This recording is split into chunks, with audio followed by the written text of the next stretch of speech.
السلام عليكم. الزمالك النهارده بيتعادل تعادل ايجابي امام البنك الاهلي. طب يا سيدي تعادل ما عنديش مشكله، بس تعادل في وسط الدوري، اتعادل في اول الدوري، تعادل في بدايه الدوري. اما تتعادل في توقيت انت عارف ومتاكد ان اي تعادل او هزيمه مش هتكون في صالحك.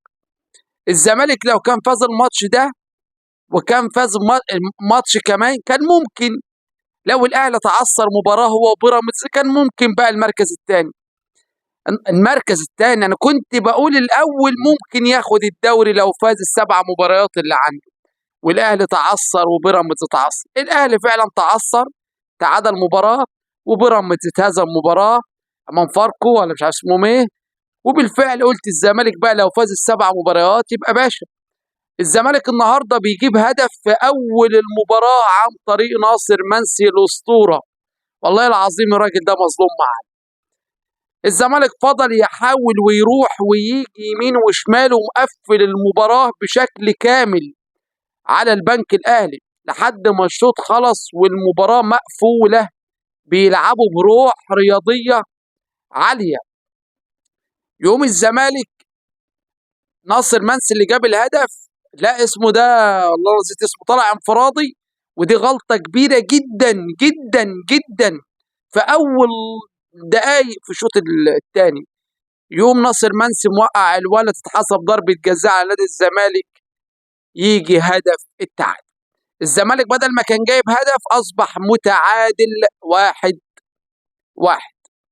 طبعا الزمالك ما يسكتش، جاب كمان هدف عن طريق سيف الدين الجزيري. وقلنا حلو كده قوي الزمالك فاز وخد ال3 بونت، ما سكتوش بتوع البنك الاهلي وجابوا كمان هدف في اللحظات الاخيره وتعادلوا مع النادي الزمالك. اللي انا عاوز اقوله يا جماعه، انا قبل ما اسمع المباراه قلت والله الزمالك فايز. انا قلت كده، انا حلفت بالله بس بيني وبين نفسي يعني، قلت الزمالك فايز ان شاء الله يعني.